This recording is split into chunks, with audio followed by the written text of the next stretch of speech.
Hey everybody, it's Jamie. I am here with my colleague Rosie Barton, CBC's chief political correspondent. Hey Rosie. Hey Jamie. It's great to have you as we all continue to be heartbroken about that Game 7 loss. Oh, I'm not sure I'm ready to talk about it, but big week over here on the politics front. The much anticipated budget comes down on Tuesday. Both Prime Minister Carney and his Finance Minister François-Philippe Champagne have called this a generational one, where we're expecting a big deficit and deep cuts. It comes at a time of great instability. Trade negotiations with the U.S. are on hiatus right now. There's a lot of pressure to grow the economy while cutting spending and to make life more affordable for Canadians. On top of all of this, Carney's minority government also needs support from other parties for the budget to pass. And if it doesn't, we could be looking at another election. All right, let's get into it.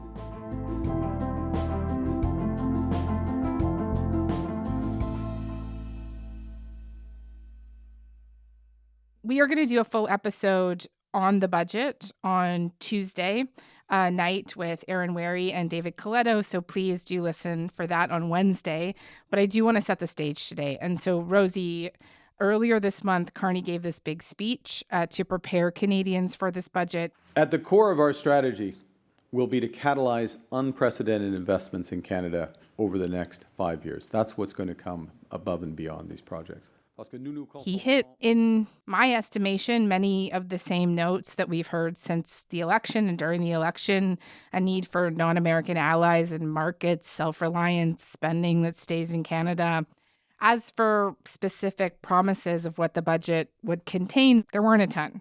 Has this budget taken more shape since that kind of prime time address?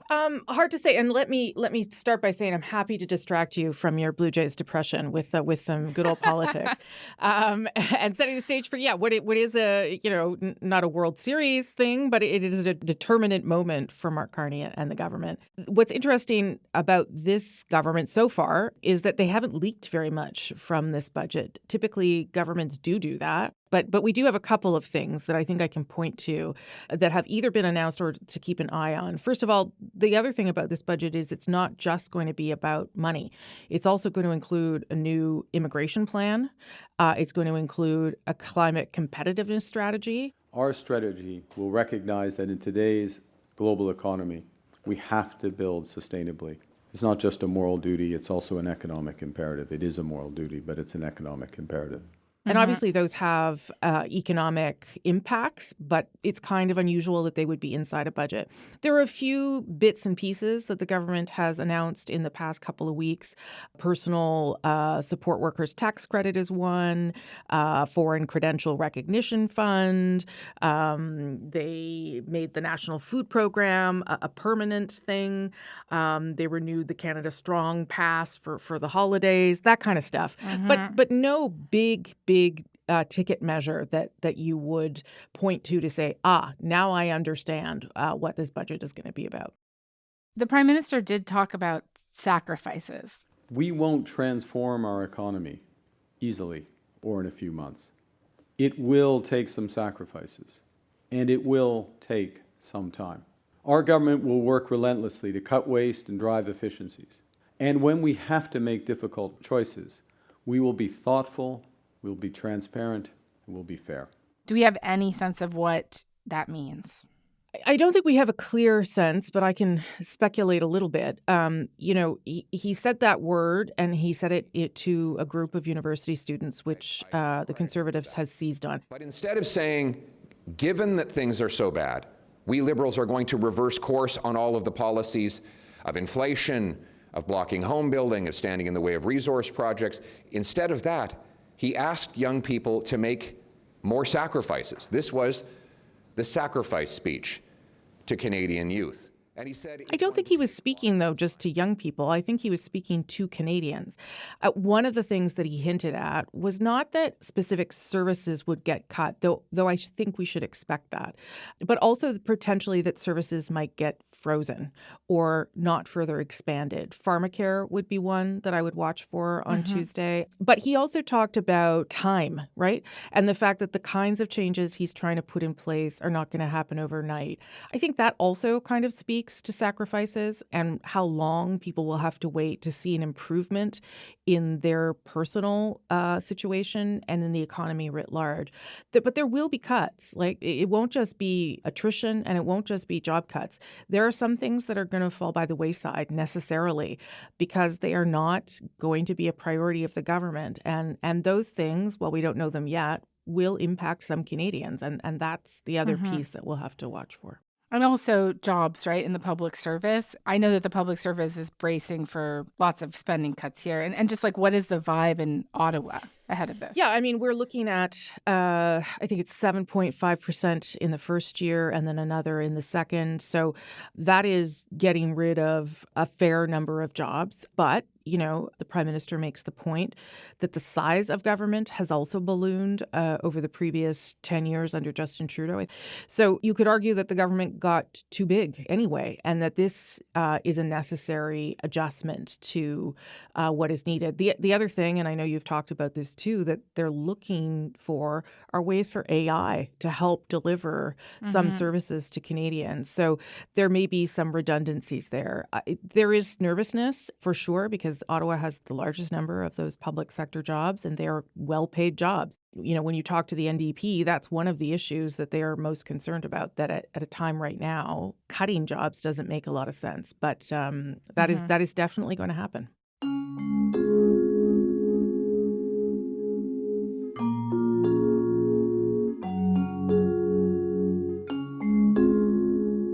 So the budget, for sure, we're going to see cuts, but also spending, right? Military spending, for example, measures to support industries hit hard by tariffs. And as soon as the budget comes out, I imagine everyone's going to be looking at that deficit number, right? And just to help set the stage for everyone here, what do you think would be helpful for people to know before they see that number?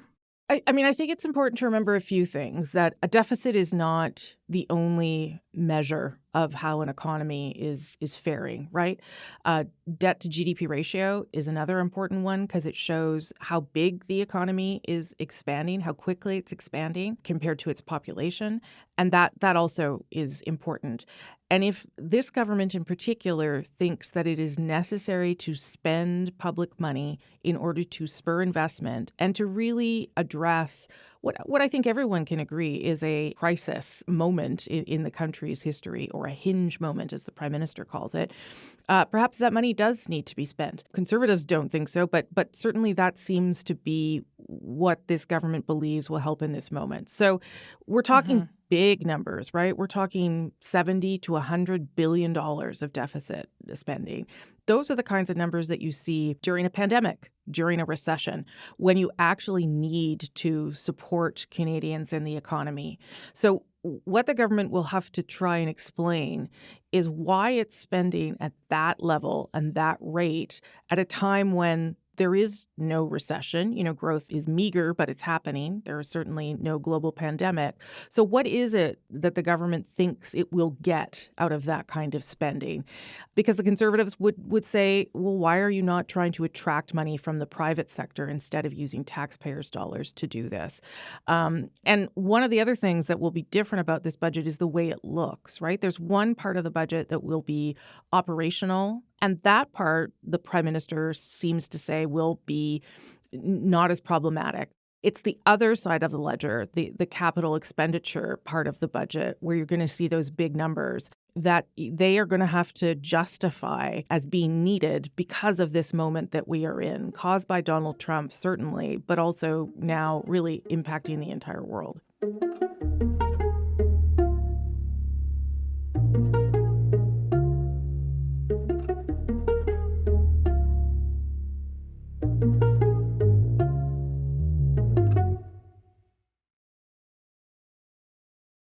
So just a reminder, budgets are confidence votes, which means that if they get voted down, the government can fall, triggering an election.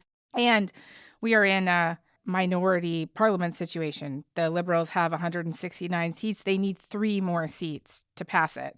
About a week after Carney's speech, the Liberal House leader said, we don't have the votes. The opposition parties will have to determine whether the differences between us are sufficiently large to cause the Canadians to go to the polls. What did you make of the House leader saying we don't have the vote? How do you read that? Well, at this stage, you can ask any party, and they don't know where the votes are and where they're coming from. I think it is always interesting when the government says that, though. A government in a minority position, its job, if it wants to survive, is to seek the support. It's not just to, show up and cross your fingers that it's going to suddenly arrive. So I saw that as a fair amount of posturing from the Liberal House leader and, frankly, maybe some fear-mongering tactics to try and see how far he could push the opposition parties into thinking that this could really happen and sort of just freak them out, frankly. I'm not sure if that's worked, but I think that was the intent. It is also, the opposition party's decision, though, as well. They have all, the Conservatives and the Bloc Québécois in particular, put very specific demands on the table from the government with almost no response, frankly. So if they feel like because they didn't get anything met there, then they also get to make a decision about an election. What parties like to do in minority governments, though, is play the blame game so that nobody is held responsible if something happens, if we end up in an election. It's clear that the member opposite is driving for a Christmas election, and I really hope that's not true, because Canadians are counting on us to pass this budget, to make the school food program permanent. If they want their budget passed, they have to make it an affordable budget so that there's affordable food and affordable quality of life for the Canadian people. It's my experience that whoever caused the election is usually a 2-day story, and then people move on because that's not going to be the issue, right? Canadians will ask themselves why they're relitigating something that hasn't changed substantially over 6 or 7 months. Yes. I feel like right now I want to talk to you about what certain parties might want here, whether they might want an election, but I do feel pretty confident saying that voters probably don't want another election. No one I know. Yeah, I've literally talked to no voter that wants to go to the polls again. But let's do the Bloc first. Have they gotten anything, or are there signals that the Liberals are going to do anything to kind of appease this list of demands that they made, which was quite long? Yeah. Long. Yeah, I think there were 18 demands total, but there were 6 that they were very committed to, including increasing old age security, making sure that health transfers are increased to provinces, and a few others. They will face Canadians and Quebecers with an unbelievable deficit, which looks like madness. I cannot see how we could support a budget which is first based on some taxes reductions, electoral gifts, and some fantasies in many regards. I don't think that they're going to get those things. They say that they are not that costly and the government could do them. But at the same time, those are not the things that the government was elected on. So that would also sort of create some complications. They are also very specifically things that would, of course, benefit Quebec. And yes, there might be benefits writ large, but they are specific Quebec asks. There has not been a lot of back and forth there. And you might remember that the Bloc leader after the election said he was willing to give the government sort of a year of free space to do what they needed to do given the moment we're in. But because of the lack of consultation and talks, he decided in September he was walking away from that position. So I don't think that the Bloc is the place where this is going to happen. There was one measure that the government announced last week to shut down tax evasion with trucking companies, which is something that was important to the Bloc. They did say that they were going to do that, but that's frankly, I don't think going to be enough. They will look at the budget, they say, and they will make a decision. That caucus will vote all together, and they say that there will not be a choice to abstain. That's not how the Bloc is going to roll on this one. The idea that he's stepping away from that, his earlier comments about giving the Liberals some room here because they haven't been working with him or working with them. Are there any other reasons why they might pull a 180 here that would have to do with what's happening provincially in Quebec? For sure. They are very cognizant of the fact that there is a Quebec provincial election that should happen in October 2026. And there is also the reality that the CAQ or the CAQ, the current government, is not faring well, and the Parti Québécois has had a bit of a resurgence in Quebec. It is not always preferred in Quebec to have a Parti Québécois government and an extremely strong Bloc Québécois, because then you've got sort of two places where you're having the same battle, if you were. But more importantly, the Parti Québécois will start a conversation around a referendum again. Each year, we send to Ottawa $82 billion of our money, but what do we get in return? Hardly any significant direct services for our people. On top of that, Ottawa oversteps in our areas of jurisdiction and imposes an immigration policy that far exceeds our capacity to integrate newcomers in terms of housing, the French language, and delivering quality services to everyone. What if I told you we could keep these $82 billion here in Quebec? And that makes things very complicated for the Bloc to try to elicit anything from a federal government. So Yves-François Blanchet is very aware of all those different bits of timing. So, does that mean he wants an election? No. But does it mean that he has to make sure there isn't one next fall? I think that's fair to say, yes.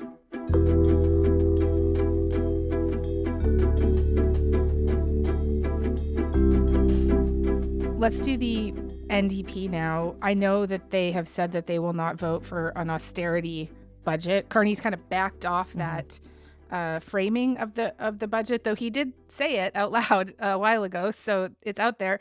But they also have no leader, right? And their party is in shambles after getting wiped out in the last election. Is there a world in which they are thinking of the possibility that an election might better their current circumstances? Maybe they regain official party status if they can add a few seats. Like, is it possible that they abstain or don't vote for this? Yeah. I mean, listen, there's 7 MPs. They would need 5 more to get official party status. It is not a caucus, even though it's so small, that is incredibly united, incredibly on the same page with everything that it's doing, which maybe is sort of normal as the party looks to redefine itself and reshape itself.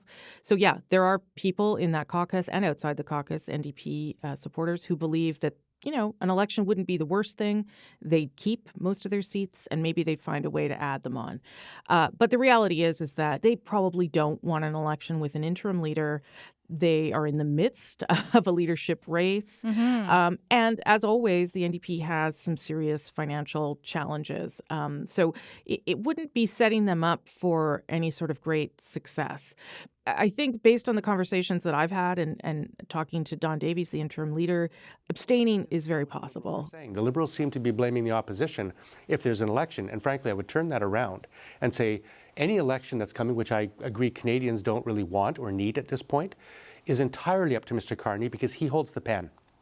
He drafts the budget, and they have not invited other parties in to really craft the budget in a way that I think they should have in a minority situation. So they run the risk of not earning our support. And listen, that's not a lot of people that don't have to abstain. It's just a couple. And I think that there's a way to explain that to voters for the NDP that is perhaps much easier than for the Bloc or obviously the Conservatives. If we're going to look to the NDP as a possible place for where the Liberals would find their votes, certainly I think it's fair to say that the Conservatives are the least likely place where they would find those votes. And I know that you talked to Conservative leader Pierre Poilievre about this. And what did he have to say about it? Yeah, I mean, I would say they're the least likely. First, let's just talk about the asks for the Conservatives. They would like the deficit to stay at $42 billion or below. It's not going to do that, and that would necessitate cuts on a scale unlike anything Canadians have seen since the mid-'90s. He also wants the government, for instance, to get rid of the industrial carbon tax. I came with some very collaborative ideas. And I asked, why isn't the government at least considering them? I've said, let's bring down the cost of food by getting rid of the industrial carbon tax on farmers. and the people who feed us. Let's get rid of the food That is packaging not tax something that the government is going to do either, though they probably will alter things like the hard caps on emissions. Just given those two examples, I don't see how the Conservative leader and his caucus could turn around and vote for this budget. But in a political way as well, it doesn't make a lot of sense, right? If you line yourself up as the Prime Minister in waiting, all you've done is criticize everything that Carney's done for weeks and weeks and weeks. It would be very strange for the Conservatives to support this budget, particularly because the leader himself is facing a leadership review in January, and he needs to show that he has the courage and the strength to still take on the Liberal leader in case there is an election anytime after that review, too. Do you think he actually does want an election right now? Because when it comes to leaders, Poilievre is still less popular than Carney, even though polling shows that the two parties are kind of tied right now, right? Yep. And he's also just come off quite a bit of damage control after accusing the RCMP of covering up for Justin Trudeau so that he could avoid criminal prosecution. Many of the scandals of the Trudeau era should have been involved jail time. I mean, Trudeau broke the criminal code when he took a free vacation from someone with whom he had government business. And again, he probably violated the criminal code in the SNC-Lavalin scandal. The leadership of the RCMP is frankly just despicable when it comes to enforcing laws against the Liberal government. How do you think they're actually thinking about that kind of behind the scenes right now? Yeah, for sure he is. He remains a drag on the Conservative Party. His popularity is still not good. And it's unclear to me what exactly they're doing to turn that around or how aware they are that that needs to be turned around. But put that aside, there are not Conservatives clamoring for an election right now either. Many of them believe that this is not the moment. We are still facing largely the same set of election issues that we were back in the spring. And we are still dealing with a prime minister, a Liberal leader, who has an impressive resume in dealing with these things. There's also another part of that, Jamie, and that is the longer you leave Mark Carney to try and do this job, the better the chances are that you actually improve the situation for the Conservatives. Because as we've already seen, some of the shine has worn off the Prime Minister. He hasn't made any progress with Donald Trump, and he hasn't had any success on that front. So the longer they let the Liberal leader sit there in government, the more likely it is that Canadians start to question how good this guy really is. Now, it could go the other way too, but the chances that people become more critical is higher, and I think the Conservatives are well aware of that time is probably on their side.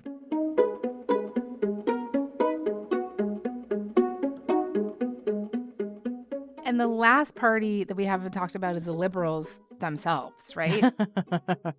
Do you think that there's any appetite for an election or any optimism about its potential outcome? Let me put this question another way. Do you think they really care if the budget passes or not? Could they see this also as an opportunity to go for that majority that they didn't get the last time around and that they want?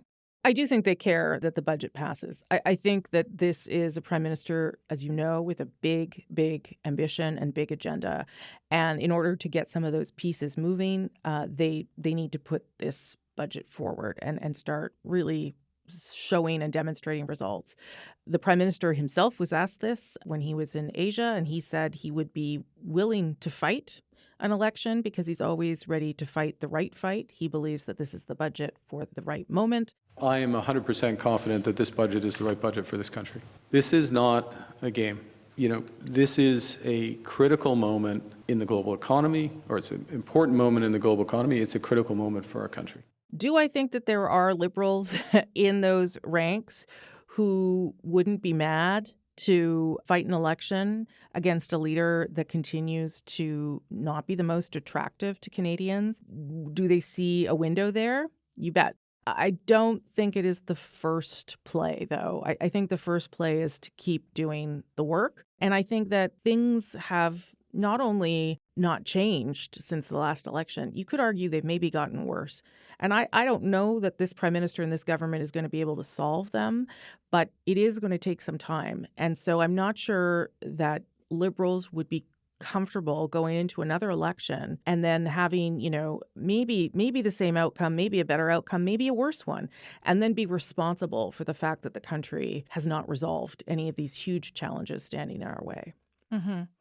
Final question for you, and I'm going to try really hard to craft it in a way that doesn't land on what do you think's going to happen, Fred? but it's going to be a version of that. Fred Delory, former Conservative Party national campaign manager, wrote a piece last week that I'm sure you've seen. It was titled "We Are Headed to an Election." His argument was that, as we have talked about, every party does have something to potentially gain here by voting down the budget, the NDP, the Bloc, and the Conservatives.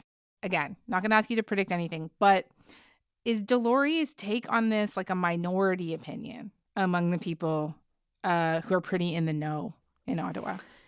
Fred Delory is a really smart person. He's a very skilled campaign manager, and I listen to him and many other people and their thoughts. But I did read that piece, lying in bed at around 6:30 in the morning, and then my stomach dropped into my feet. That was my reaction. But that said, I don't think that is where we're headed. I do think that. That sanity will prevail. And here's why I say it's sanity. Canadians, I am not sure, as you and I just have said, I'm not sure they have an appetite for an election 7 months later over the holiday period in winter. Whoever is going to make the decision that they do want that, and that is something Canadians will want, is going to have to explain why that is. So, could we end up there? Yes, that's what minority governments lead us to, and that's what's so wonderful about them. But I don't think, based on not on my thinking, but based on all the people that I've spoken to in the last couple of weeks, I don't think that's where we're going to end up. Rosie, thank you very much for this. You have cheered me up a little bit. That's good. Love talking about. That's good. I'm very sad. They're a great team, though. They did make us proud. But this has cheered me up. Good. I do love talking to you. Thanks, you. Jamie.